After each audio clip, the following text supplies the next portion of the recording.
नमस्कार, बहुत स्वागत है आप सबका। आप देख रहे हैं हेल्थ से जुड़ा हमारा खास कार्यक्रम हेल्थ गुरु। आपके साथ मैं हूं पुनीत पाठक। इन दिनों सबसे ज्यादा खतरा और सबसे ज्यादा चिंताजनक स्थिति अगर किसी चीज में दिखती है तो वो है हार्ट अटैक को लेकर। आजकल बड़ी कम उम्र में हार्ट अटैक का सबसे अधिक खतरा दिख रहा है। एकदम से स्वस्थ दिखने वाले व्यक्ति, फिट नजर आने व्यक्ति, उनको भी हार्ट अटैक हो रहा है। पिछले दिनों एक समाचार पत्र में एक लेख आया जिसमें कहा कि साल 2030 तक विश्व में सबसे अधिक मृत्यु हृदय रोग के कारण से होने के आसार हैं। आज अपने इस खास कार्यक्रम में हृदय रोग, इसके बढ़ते असर, कैसे इस पर आप लगाम कसें, कैसे आप अपने आप को स्वस्थ रखें, इस पर बात करेंगे। चलिए शुरू करते हैं आज का हेल्थ गुरु।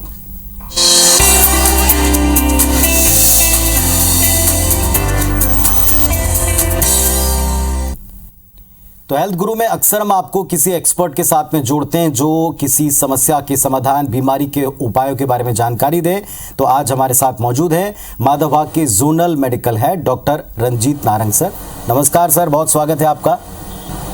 नमस्कार सर, थैंक यू। डॉक्टर साहब, जैसा अभी हम आजकल अक्सर समाचारों में देखते हैं और दिखाते हैं लोगों को कि बड़ी कम उम्र के फिट दिखने वाले लोगों में भी हार्ट अटैक हो रहा है। ऐसे कई कलाकार हैं, नामचीन लोग हैं जिनके बारे में आपने भी देखा होगा कि उनको फिट दिखने के बावजूद कम उम्र में हार्ट अटैक हुआ। ऐसा क्यों हो रहा है?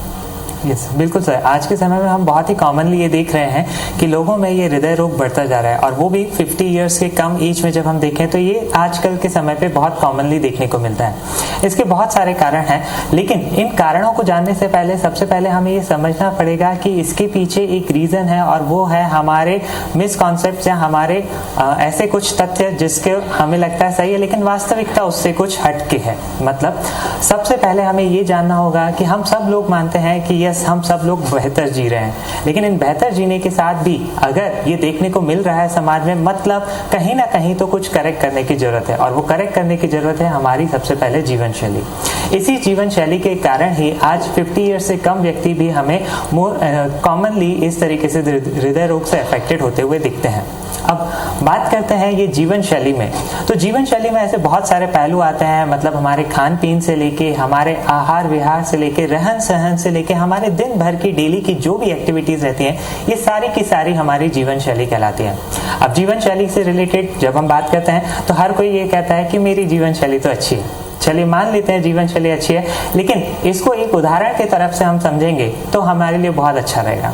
उदाहरण मतलब जैसे अगर एक कॉमन सा हम कहते हैं कि नमक कितना खाना चाहिए लिमिटेड, तो सबका आंसर शायद यही होगा कि सर हम तो नमक बहुत लिमिटेड खाते हैं। लेकिन जरा इसको एक उदाहरण के तौर पे देख लेते हैं। WHO वर्ल्ड हेल्थ ऑर्गेनाइजेशन क्या कहता है, एक व्यक्ति को एक दिन में नमक की मात्रा कितनी खानी चाहिए? 3 से 5 ग्राम। एक औसत 4 लोगों के परिवार में देखें 5 ग्राम एक व्यक्ति को, तो 4 लोगों को चाहिए 20 ग्राम दिन भर में, यानी 30 दिन का महीने में सिर्फ 600 ग्राम। जबकि हम अपने घर में देखें तो एक महीने में हम लोगों के घर में कॉमनली कितना नमक आता है? 2 से 3 किलो। तो कहने को तो हमने सबने कहा कि हम नमक बहुत लिमिटेड खाते हैं, लेकिन जब ये जीवन शैली के दौरान सारी लंबी जीवन शैली हम देखते हैं तो ऐसे बहुत सारे पहलू हैं, नमक से लेके, तेल से लेके, हमारे व्यायाम से लेके, हमारे खाने पीने की आदतों से लेके। तो इस तरीके से ये जीवन शैली की हमारी छोटी से बड़ी जुड़ी हुई हर एक आदत, हर एक कारण हमारे इस जीवन शैली के कारण हमारे स्वभाव पर पड़ता है, हमारे स्वास्थ्य पर पड़ता है, और इसी कारण से आज हम ये हृदय रोग मोस्ट कॉमनली देखने को मिलते हैं। 2017 में मुझे अटैक आ गया, जो मुझे यहाँ पर एक हॉस्पिटल में भर्ती किया गया। वहाँ उन्होंने मुझे एंजियोग्राफी किया, और एंजियोग्राफी करने के बाद में तुरंत मुझे ऑपरेशन करने की सलाह दी है। दूसरे दिन ही हम लोग को माधवबाग का मालूम था। हमारे बहनों ने आज से 5 साल पहले इलाज करवा चुके थे, वो बढ़िया थे, तो उनका देख के फिर हम लोग माधवबाग गए। और शुगर ही मेरा भी एकदम नॉर्मल रहता है, बीपी भी एकदम नॉर्मल रहता है। जिस समय मेरे अटैक आया था उस समय मेरा वजन 68 किलो था, अभी मेरा 50 किलो वजन है। अभी एक ज़िंदगी भगवान ने दिया, दूसरी ज़िंदगी मुझे माधवबाग से मिली। डॉक्टर साहब, पता तब चलेगा कि आपको कोई रोग है या नहीं है जब आप उसको लेकर थोड़ा संजीदा होंगे, लेकिन अक्सर हमने देखा है कि हम तब डॉक्टर्स के पास जाते हैं जब हालत इतनी बिगड़ जाए कि आपको आपकी सेहत या आपकी जीवनचर्या चलाने में बहुत ही मुश्किल हो। ये एक बड़ी विडंबना है। तो इस पर आप क्या कहेंगे? क्या लोगों को वक्त के ऊपर उचित जांचें करानी चाहिए या एक रेगुलर चेकअप की आदत डालनी चाहिए? क्या करना चाहिए? बिल्कुल सही, ये बहुत ही महत्वपूर्ण विषय है कि हमें जब कोई तकलीफ होती है या हम जन साधारण में देखते हैं जब कोई तकलीफ बढ़ जाती है तब हम डॉक्टर के पास पहुंचते हैं, जबकि होना ये चाहिए कि हमें प्रिवेंशन पे ज़्यादा काम करना चाहिए, क्योंकि हम कॉमनली सुनते हैं prevention is always better than cure. तो होता क्या है कि जब हमें कोई तकलीफ होती है तब डॉक्टर के पास पहुंचते हैं, बल्कि होना ये चाहिए कि जब हम अभी की स्थिति में स्वस्थ हैं कि नहीं ये हमें एक बार देख लेना चाहिए। मतलब जस्ट अभी हम देखें तो हम में से सब लोग ये कहते हैं स्वस्थ हैं, लेकिन स्वस्थ होने के साथ हमारी हृदय गति कितनी चल रही है, हमारे हृदय के काम करने की कैपेसिटी कितनी है, या हमारे ब्लड शुगर ब्लड प्रेशर में दिन भर में कितने फ्लक्चुएशंस आ रहे हैं, ये शायद हम सब लोग अपने लेवल पे नहीं जानते हैं। तो ऐसे ही उम्र के विभिन्न पड़ाव के साथ अगर हम ये सारी जांचें पहले से ही करवाते रहें और अपने आप को फिट हैं तो ये जान लें, और नहीं है तो थोड़े से जीवन शैली में वो परिवर्तन कर लें, तो डेफिनेटली हम इन जीवन शैली जन्य व्याधियों को आने से पहले रोक सकते हैं। लेकिन उसके लिए जरूरी है कि समय रहते हुए हम इन निरंतर जांचों को करते रहें और अपने आप को चेक करते रहें, अपने आप को जान लें कि हाँ हमारा शरीर स्वस्थ है। चलिए, तो एक बात तो डॉक्टर साहब ने जो अभी साफ साफ कही है आपको ज़रूर नोट कर लेना चाहिए कि अगर आपने आधुनिक जीवन शैली अपनाई है तो आधुनिक एक पद्धति ये भी है कि आप अपना रेगुलर हेल्थ चेकअप कराएं, और इसके लिए बहुत ज़रूरी है कि आप टाइमली अपने डॉक्टर के पास विजिट करें।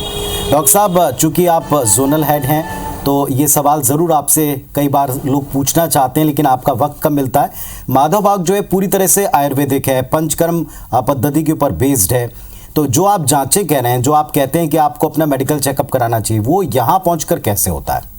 अभी ये जो जांचें हैं ये जांचें इसमें बहुत सारी सिंपल सी जांचें हैं। सिंपल सा आपका शरीर का ब्लड शुगर कितना है, आपका बीपी कितना है, दिन भर में 24 घंटे में उतना क्या चेंजेस आ रहा है, ईसीजी, और एक हमारा ये टीएमटी या कार्डियक स्ट्रेस टेस्ट, ये सारी की सारी जांचें अगर हम देख लें और इसको किसी भी माधव बाग क्लिनिक पे इजीली लिया जा सकता है, कराया जा सकता है, तो इन सब के द्वारा हम ये डेफिनेटली जान सकते हैं कि हमारा हृदय अभी कितना स्वस्थ है या हम अभी कितने स्वस्थ हैं। जैसे कई बार हम ये कहते हैं कि सर मेरा बीपी नॉर्मल है, लेकिन दिन भर में वो कितना ऊपर जा रहा है कितना नीचे जा रहा है हमें शायद नहीं पता। या कई बार ऐसा देखने को मिलता है कि सर हमारा बीपी तो 130/80 था लेकिन सुबह का नॉर्मल था। तो ऐसे ही बहुत छोटी से छोटी चीजें हमारे सामने दिखती हैं, लेकिन हम उसको इग्नोर करते हुए आगे बढ़ते जाते हैं। जबकि होना ये चाहिए कि इन सब चीजों के लिए एक स्वस्थ रहते ही या अभी जब तक अपने को व्याधि के लक्षण नहीं दिखे तब तक एक सिंपल सा डिस्कशन कर लिया जाए या अपने शरीर को चेक कर लिया जाए, जांच लिया जाए, तो हम आने वाली व्याधि से बहुत पहले ही बच सकते हैं और इस स्वस्थ जिंदगी को स्वस्थ हमेशा बना सकते हैं। एक कॉमन प्रॉब्लम जो समझ में आता है, जैसे किसी को पता हो, कुछ लोगों ने टेस्ट कराया, उनको लगा कि साहब ब्लॉकेज है, तो ब्लॉकेज को दूर करने के लिए लोगों के पास में जो अभी तक उपाय बताए जाते हैं एलोपैथी में, ज़्यादातर या तो किसी ऑपरेशन की तरफ उनको ले जाते हैं या एडवांस ट्रीटमेंट की तरफ ले जाते हैं। अगर कोई माधव बाग आता है तो क्या उसके पास में इलाज है? यस, अभी जैसे हमने देखा कि माधव बाग आयुर्वेद पद्धति से काम करने वाला देश का एकमात्र ऐसा संस्थान है जो कि विदाउट सर्जरी, मतलब बिना किसी सर्जरी के हृदय रोग के ऊपर काम करता है। अब बात करते हैं कि जैसे कि हम कॉमनली देखते हैं कि ये जैसे ही ब्लॉकेजेस हुआ या कुछ भी पता चला हृदय रोग है तो सीधा सीधा समाज में एक ये व्याप्त है कि आपको ऑपरेशन करवाना पड़ेगा। लेकिन माधव बाग ने ऐसे कई अनुसंधान पिछले कई वर्षों से किए हुए हैं जो ये वास्तविकता से सिद्ध करते हैं कि यस, जीवन शैली को परिवर्तित करते हुए, अपनी आहार शैली को परिवर्तित करते हुए, पंचकर्म को अपनाते हुए और इन आयुर्वेदिक मेडिसिन की मदद से हम इस अपने शरीर में परिवर्तन ला सकते हैं और इन ब्लॉकेजेस से, अपने इन हृदय रोग से छुटकारा बहुत इजीली पा सकते हैं। डॉक्टर साहब, ऐसा कहते हैं कि शरीर में एक व्याधि दूसरी व्याधि से कनेक्टेड होती है, जुड़ी होती है, और आजकल एक और कॉमन चीज़ है शुगर की प्रॉब्लम, मधुमेह। तो अगर किसी को मधुमेह है, शुगर है और उसे बाद में हार्ट की भी दिक्कत होती है, इन दोनों चीज़ों के साथ में अपनी लाइफस्टाइल को बैलेंस करना, मेंटेन करना बहुत ही मुश्किल है। ऐसे लोगों के लिए आप क्या बोलेंगे? ये कई बार ऐसा देखा जाता है कि किसी व्यक्ति को एक व्याधि है तो थोड़े समय बाद दूसरी व्याधि भी देखी जाती है। क्यों? क्योंकि उसकी कहीं ना कहीं शुरुआत हमारी जीवन शैली से हुई है। वैसे भी ये डायबिटीज हो, ब्लड प्रेशर हो, ओबेसिटी हो, हाइपर कोलेस्ट्रीमिया हो, हृदय रोग, इन सब का संबंध हमारी जीवन शैली से है। तो जीवन शैली अगर एक बार हमारी खराब हुई है और हमने उसको व्यवस्थित नहीं किया है तो डेफिनेटली कुछ समय बाद हमें ये दूसरी व्याधि देखने को मिलती है। और ये व्याधियां जब तक हमारे शरीर में रहती हैं, ये एज अ निरंतर काम करती रहती हैं और हमारे शरीर के अंदर डिफरेंट कॉम्प्लिकेशंस को तैयार करती होती हैं। अभी डिफरेंट कॉम्प्लिकेशंस के रूप में जैसे अगर हम डायबिटीज़ की बात करें तो यही डायबिटीज़ जब हमारे शरीर में बड़ा होता है, भले बाहर से हमें नहीं पता रहता है लेकिन अंदर वो कितना कंट्रोल्ड है, अनकंट्रोल्ड है, वो शायद हम नहीं देखते, नहीं चेक करते, और यही अनकंट्रोल्ड डायबिटीज़ या अनियंत्रित शुगर हमारे शरीर में जाके डिफरेंट कॉम्प्लिकेशंस तैयार करती है, जिसको microvascular complication and macrovascular complications के नाम से जाना जाता है।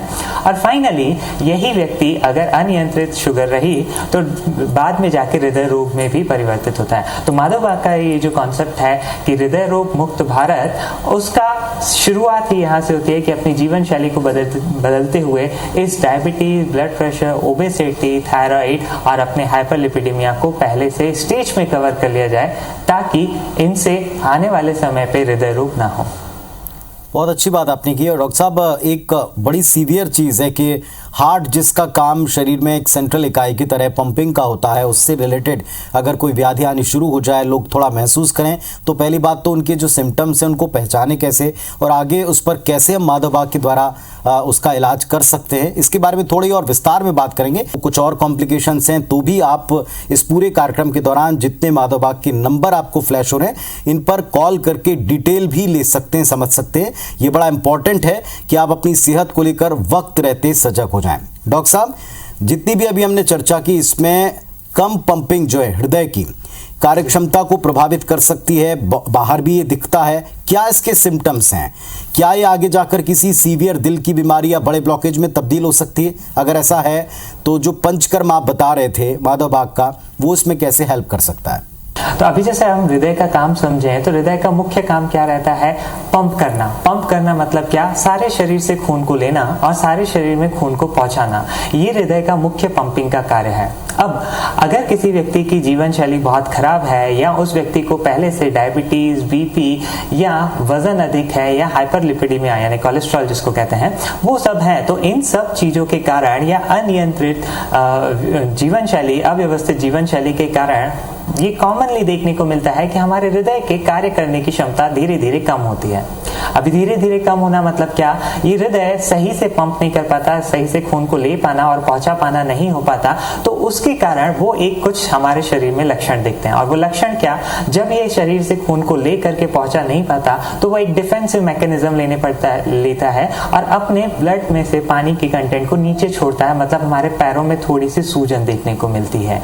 तो ये एक पहला लक्षण। और इस लक्षण के साथ जब हम चल रहे होते हैं, मतलब हमारे ब्लड को ज्यादा तेजी से पहुंचाना है लेकिन इसकी क्षमता कम हो चुकी है और ये नहीं पहुंचा पाता है, तो उस वक्त चलते वक्त थोड़ी सी सांस फूलना, ये एक और पहला सिम्टम। यानी व्यक्ति चल रहा है और अगर सांस फूल रही है या पैरों में हल्की सी सूजन आ रही है, ये हृदय रोग होने की पहली साइन है, निशानी है, जिसको देख करके हमें तुरंत सचेत हो जाना चाहिए। अब जैसे ही हमें पता चला है कि हृदय रोग होने की संभावना है तो डॉक्टर से चेकअप करवा के या माधव बाग क्लिनिक पे आके जब ये निदान हो जाता है कि यस ये हृदय रोग में क्या चीज है, तब उसके ऊपर ये पंचकर्म चिकित्सा की जाती है। ये पंचकर्म चिकित्सा मतलब क्या? ये पंचकर्म चिकित्सा मतलब एक मेडिकेटेड ऑयल होते हैं जो हमारे शरीर पे अप्लाई करते हुए इस सेंट्रीपिटलोलेशन, थर्मोवैसोडाइलेशन एंड हृदय धारा की एक चिकित्सा की जाती है जो हमारे शरीर में जाके इन ब्लड वेसल्स के लचीलेपन को व्यवस्थित करती है, उनको नियंत्रित करती है, या मेडिकली हम कहें कि वो एंडोथेलियल सिस्टम को रिपेयर करती है।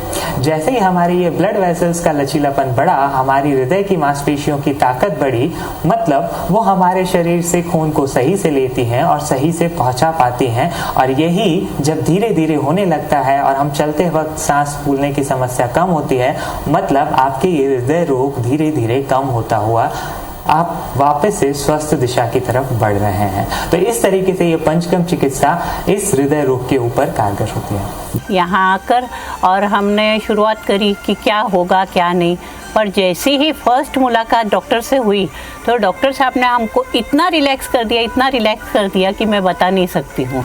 और लास्ट में जो डॉक्टर्स के वगैरह भी जो हमेशा ये रहती थी इन्वेस्टिगेशन, वो भी काफ़ी सराहनीय रही मेरे लिए। तो माधव बाग एक कम खाना, गम खाना और दम जाना, यह बात बहुत अच्छी तरह से सिखाता है। जी डॉक्टर साहब, हमने जैसे अभी बातचीत की थी कि जिन लोगों को शुगर है और कई लोगों की शुगर इतनी हाई होती है कि उनको इंसुलिन लेनी पड़ती है, रेगुलर लेनी पड़ती है। कुछ लोगों में, मरीजों में इंसुलिन लेते लेते बाकी भी दिक्कतें होती हैं। तो क्या ये बाद में जाकर हार्ट डिजीज में कन्वर्ट हो सकती है? क्या हार्ट के पेशेंट बनाने की तरफ ये इंसुलिन धकेलता है? क्या कनेक्शन है इनका? यस, जैसे कि अभी हमने ये बात की कि ये जीवन शैली जन्य जो भी रोग हैं, डायबिटीज़, बीपी, मोटापा या हमारा थायराइड, अभी हम बात कर रहे हैं जैसे डायबिटीज़ की, तो ये जब अनियंत्रित ब्लड शुगर हमारे शरीर में रहती है तो वो बहुत सारे कॉम्प्लिकेशंस करती है। इसको मैं ज़रूर एक उदाहरण के रूप से समझें तो हम बहुत बेहतर तरीके से समझ पाएंगे। जैसे हमारे घर के आसपास एक रोड है, हमने बहुत बढ़िया क्वालिटी से बनवाया है। अब ये रोड की क्वालिटी किस पर डिपेंड करती है? इसके ऊपर चलने वाली गाड़ियों से। वैसे ही हमारे शरीर में ये जो ब्लड वेसल्स हैं, ये ब्लड वेसल्स के अंदर की सतह हेल्थ किस पे डिपेंड करती है? उसके अंदर चलने वाला ब्लड और ब्लड की क्वालिटी पे। तो जैसे एक गाढ़ा पानी थोड़ा सा धीरे धीरे बहता है, वैसे ही मेरे शरीर में अगर खून में, ब्लड में शुगर ज़्यादा रहेगी, मतलब शुगर के कारण मेरा ब्लड अगर गाढ़ा रहा तो वो धीरे धीरे बहेगा कंपैरेटिवली, और इसी के कारण ये जो मेरी ब्लड वेसल्स की अंदर की सतह है, जिसको मेडिकली एंडोथेलियल बोलते हैं, ये धीरे धीरे खत्म होने लगती है, डैमेज होने लगती है। और ये जब डैमेज होने लगी तो यही व्यक्ति जिसको आज पहले शुगर थी, वो लंबे समय के बाद 5 से 10 साल बाद देखते हैं कि हृदय रोग के लक्षण शुरू होते हैं। और इस समय पे भी इन सब का अगर संतुलित रूप से उपचार नहीं किया गया, व्यवस्था नहीं की गई, तो अब ये व्यक्ति फाइनली हृदय रोग में कन्वर्ट हो चुका होता है। तो इस हृदय रोग को तब उपचार किया जाए, इससे पहले है कि इसको पहले से ही अपनी क्षमताएं जानते हुए, उपचार करते हुए, और इस डायबिटीज को समय रहते ही ट्रीट किया जाए, अपनी ब्लड शुगर को नियंत्रित कर लिया जाए जीवन शैली के माध्यम से, तो हम इस डायबिटीज के होने वाले कॉम्प्लिकेशन और हृदय रोग से समय रहते बहुत अच्छी तरीके से बच सकते हैं। तो डॉक्टर साहब जैसा बता रहे हैं, इस बात को समझ के, इस बात को कई जगह आप लोगों ने भी पढ़ा होगा, दर्शकों ने भी पढ़ा होगा कि जब आप लंबे समय तक इंसुलिन लेते हैं तो बहुत सारी चीज़ें, बहुत सारी दिक्कतें आपके शरीर में हो सकती हैं, और इन सब का निदान ये कि आप अपनी लाइफस्टाइल को कंट्रोल करें। डॉक्टर साहब, हमने अभी तक बात शुगर की, हृदय रोगियों की, इन सब का कनेक्शन लाइफस्टाइल से जुड़ा है। तो क्या माधवबाग पहुंचने के बाद में कंप्लीटली लाइफस्टाइल परिवर्तन पॉसिबल है? क्या आप इन तमाम अलग अलग व्याधियों के रोगियों को सलाह देंगे? यस, अगर हम बात करें इस लाइफस्टाइल की, तो सब लाइफस्टाइल मतलब क्या? हम सुबह को उठने से लेके रात को सोने तक जो भी दिन भर में हम काम करते हैं, ये हमारी लाइफस्टाइल में आता है। अब लाइफस्टाइल के लिए इतने सारे सैंपल्स हो सकते हैं, इतने सारी चीज़ें हो सकती हैं जिसके ऊपर हमें ध्यान देना है, लेकिन अगर हम मोटे तौर पे देखें तो हमें 4 चीज़ें हैं जिसके ऊपर हमें विशेष ध्यान देना चाहिए। और उसमें सबसे पहले चीज़ आती है कि हमारा खान पान की अगर हम बात करें तो कई बार हम ऐसी चीज़ें खा लेते हैं जो हमें नहीं खाना चाहिए, या पार्टीज़ में जाते हुए, या भूख नहीं है फिर भी खा ली, समय पे खाना चाहिए लेकिन हम लेट खा रहे हैं। तो इस तरीके से ये खान पान का सबसे पहली चीज़ हमें ध्यान रखनी चाहिए। अभी खान पान के बाद दूसरा आता है जीवन शैली का अहम पड़ाव, वो है हमारा व्यायाम। मतलब रोज सुबह को उठ करके आधा घंटा अपने शरीर के लिए देना, सुबह को व्यायाम करना या चलना, ये जीवन शैली का एक बहुत महत्वपूर्ण अंग है। अगर हमने इसको अपना लिया तो डेफिनेटली हम आने वाले अपने जीवन शैली जन्य रोगों को बहुत पहले ही रोक सकते हैं। अब इन 2 के बाद तो तीसरे एक आता है हमारा एडिक्शन मतलब हमें किसी भी चीज़ से ये एडिक्शन हो सकता है, चाहे वो किसी को चीनी खाने का मन हो, किसी को गुड़ खाने का, किसी को मीठा खाने का, किसी को नमक खाने का, या चाय का, अल्कोहल का, ड्रिंक का, स्मोकिंग का। तो इस तरीके से ये कितने भी एडिक्शंस हो सकते हैं। इन एडिक्शन से हमें दूर रहना है। इन तीसरे पहलू के साथ एक चौथा पहलू आता है कि जीवन के विभिन्न पड़ाव पे, मतलब जैसे जैसे हमारा जीवन शैली बढ़ती जाती है, जीवन बढ़ता जाता है, उस समय हमें निरंतर एक अपने हेल्दी डॉक्टर के साथ कनेक्ट में रहते हुए ये जांच लेना चाहिए कि क्या हमारी सारी चीज़ें हेल्दी हैं। क्यों? क्योंकि आज के समय पे ये जो स्ट्रेस भरी लाइफ है वो हमें कहीं ना कहीं परेशान करती है, और ये स्ट्रेस है कि नहीं है ये हम बहुत कॉमनली समझ सकते हैं हमें नींद कैसी आ रही है। अगर हमारी नींद की क्वालिटी बहुत बढ़िया है और हम सुबह को उठते से ही फुल एनर्जेटिक महसूस कर रहे हैं और किसी काम को करने में हमारा मन लग रहा है, मतलब आपका स्ट्रेस लेवल कंट्रोल में है। अदरवाइज ये स्ट्रेस लेवल है, ये जीवन शैली का प्रभाव है जो हमें आने वाले समय पे नुकसान पहुंचा सकता है। तो इन 4 फैक्टर्स को अगर हमने देख लिया, जीवन शैली में परिवर्तित कर लिया, तो हमें घबराने की जरूरत नहीं होगी और हम एक स्वस्थ दिशा की तरफ बढ़ते जाएंगे। चलिए, तो इन सब के लिए अगर कोई डॉक्टर साहब आपसे कांटेक्ट करना चाहे, माधव बाग से कांटेक्ट करना चाहे, संक्षेप में बताएं कैसे वो कर सकता है। यस, माधव बाग से कांटेक्ट करने के लिए माधव बाग की यहाँ आपके एरिया में डिफरेंट क्लिनिक्स हैं। आप आज माधव बाग की www.madhavbag.org पे जाके या नीचे जो फ्लैश में आपको मिस कॉल नंबर दिख रहे हैं उस पर आप मिस कॉल देके तुरंत ये माधव बाग पे आप संपर्क कर सकते हैं। माधव बाग की क्लिनिक्स में जैसे ही आप जाते हैं तो वहाँ पे संपर्क करते हुए, आपका निदान करते हुए आपको ये बेहतर उपचार और जीवन शैली के बारे में गाइड किया जाता है। चलिए, तो डॉक्टर साहब ने जैसा बताया और इस पूरे कार्यक्रम के दौरान ये नंबर्स हम लगातार फ्लैश कर रहे हैं ताकि आपको सीधा हो। आप इन पर मिस कॉल भी कर सकते हैं, कॉल करके अपना अपॉइंटमेंट ले सकते हैं, सीधे डॉक्टर साहब से टीम से मिल सकते हैं। एक हेल्दी लाइफस्टाइल अपनाएं, अपने आप को स्वस्थ आप रखें, यही इस कार्यक्रम का भी उद्देश्य है। बहुत बहुत शुक्रिया डॉक्टर साहब आपका इतनी इंपॉर्टेंट जानकारी शेयर करने के लिए। बहुत बहुत धन्यवाद। Thank you sir. Thank you sir.